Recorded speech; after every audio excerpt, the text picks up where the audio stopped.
So you're the high achiever. You did it. You have the 6-figure income, maybe even the 7-figure income. Have everything you ever wanted. You have the beautiful house, the beautiful spouse, the white picket fence, the little dog. You got it all. But you also ended up with something else you didn't expect. You ended up burnt out, overwhelmed, and most importantly, unfulfilled. As you focused on your career, it gave you everything you thought you needed and wanted. And while you were chasing generational wealth, you ended up with a generational gap between you and your family. So today I'm going to teach you something that I learned along the way, because I'm not just speaking to you, I'm speaking to myself, because I went through it. I was overwhelmed. I was burnt out. I was working all the time. And I felt like I had to do it because I needed to take care of my family. And I needed to get a certain amount of commas in my bank account. And I ended up, well, like many of you, depressed, anxious, spread too thin, just not enjoying my life, and definitely not fulfilling my purpose. So today we're going to uncover the high achievers paradox. It's that unbalancing of the scale where you on paper have everything that you want, but inside you got nothing. So I want to teach you a simple tool that I use to help myself get out of that imposter syndrome, get out of that burnt out, never enough time situation, so that I could be there for my family and make the money that I feel like I need to make so I can make an impact on my community and fulfill my purpose. So as a high achiever, we oftentimes equate success with material things. But if you really think about it, where did that thought even come from? I argue it's something that's been programmed in us from the very beginning. I think to really understand this concept, you got to understand the principle of the world and the world that we live in, but also just like the concept of the world versus what's righteous and what's right, because those are two different things. Now, my worldview is God's worldview. And I believe that he gave us the perfect instruction on how to live our lives, but the world kind of teaches us the opposite. And you can't help but to come up in the world. I think the idea of success equals material wealth was programmed from the first Saturday morning cartoon that you saw, that gave you the idea that, hey, I need Jordans and not Shaqs. It gave you the idea that I needed the fast car and not the raggedy car. And you saw it all around you because everyone else was chasing success and material things. So we all got programmed that materialism equaled success and happiness. You've never seen a commercial where someone was successful and broke. You never saw that movie. So just like it was burned into my mind that I needed to have a big bank account and a beautiful wife and a huge house and a boat and all these things, and that would really validate me as a person. Well, that mindset led to a few things. One, it led to this idea that my value is linked to how much I can earn. And a lot of high achievers can feel that way. And that's a problem. It's really a problem. Because even though you may have a full bank account, you find yourself feeling unfulfilled. And that's the high achievers paradox. So now that you know that you've been programmed, like how do you reprogram your thinking? Like how do you reprogram yourself from this idea that I need all these things, and it creates a feeling of unfulfillment, to program yourself to purpose. So let's talk about how to use the idea of perceived needs versus true needs and directing your life based on your true needs. So we've identified what your false needs are or your perceived needs, but what are your true needs? Well, for everyone, true needs are relationships. True needs are peace. A true need is the ability to have time to invest in people. So who defines our true needs? Well, I argue that there's direction, honestly, in the Bible. That it's the instruction manual of how to direct your life towards your true purpose, which is to serve people.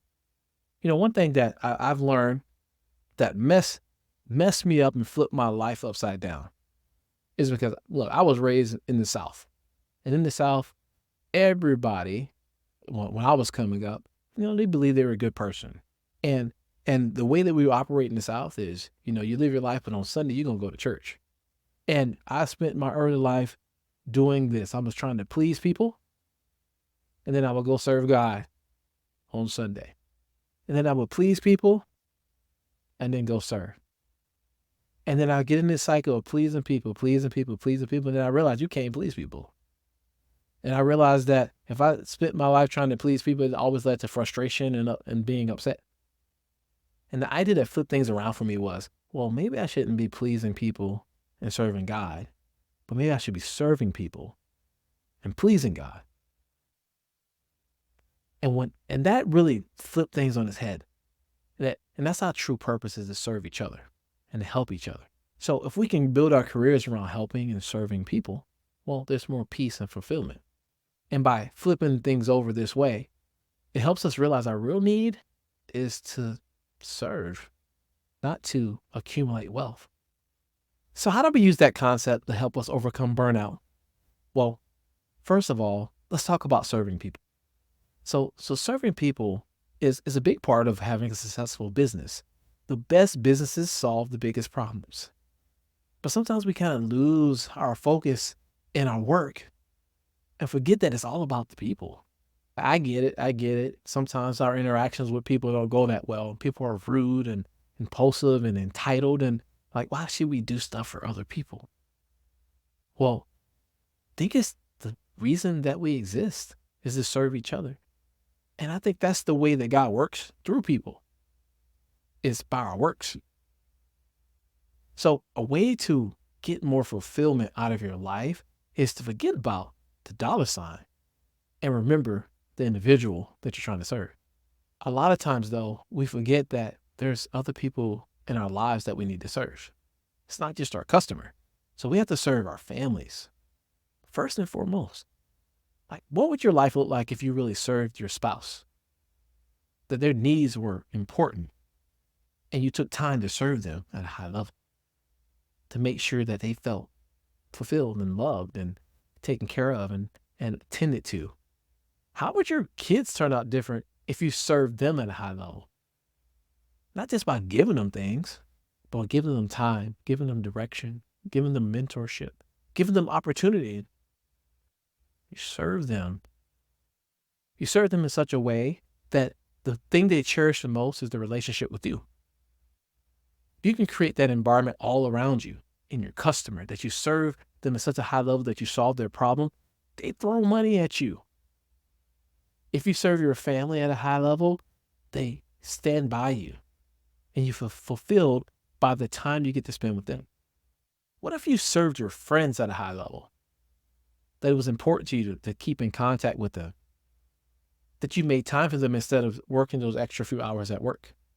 So I argue that serving people pushes us to purpose. And when we have a purpose-driven life, we have more peace in our lives. The next part of that concept is really trying to please God. It's very different from serving God. And we see the best example with Jesus and the Pharisees. So the Pharisees had the mindset that we had to serve God, and we had to follow all the rules. And if you didn't follow the rules, you were less than. And because I followed the rule, I was better than you. And I think that's a fallacy within the church, and it pushes people away from the church. It pushes people away from God, that people are so rule-bound that they find a platform to discriminate and to hate. And that creates the environment in our lives of scarcity and fear and anxiety and intolerance. And it produces the fruit of just having a disappointing life. So even though you may identify someone who believes in God, that you're serving God, and it puts you on a platform to create toxicity in your life. What you really should be doing is pleasing God. And that's what really changed my life, is understanding I just need to please God. It's a lot more simple than it sounds like. I found that pleasing God is just trying to be in alignment. I feel like alignment leads to refinement. It refines my life. It refines the things that are important versus things that aren't important. Everything goes through a very simple filter. If I do this, then will it please God? Like, if I create this product for my customer, is it really serving them? Well, I would probably be happy with that if I actually charged them a fair value for the thing that I'm solving. Versus, I'm just trying to get a quick buck. I'm going to create something so I can get paid. It's all about me. I'm not serving anybody. That doesn't please God. It makes all my decisions simple. I'm just going to be in alignment with what God had me to do. And then I don't have to worry about anything else. That way I'm not competing against anyone else. It lowers the stress. Pleasing God is being in alignment to create the refinement in your life. But pleasing God is also about obedience. It's like following his vision for what your life should be like. And it's real simple. It's not 100 rules. It's just love people. Be kind to people. Be patient with people. Forgive people. And be the reflection of God that you can be. That is our true purpose. So we learned about the high achievers paradox and the fruit that it bears, which is being burned out, being unfulfilled. We also talked about a way of thinking that may change that by serving others, our customers, our families, our children, and our friends. And then pleasing God through alignment so he can refine our lives, and through obedience to the principles that Jesus Christ taught. This one thought, I'm hoping will help you overcome some of the struggles of the 5%ers. If you found this video helpful, please consider subscribing to our channel, liking this video, and sharing it with your friends because it may help them with their burnout. I'll see you in the next video.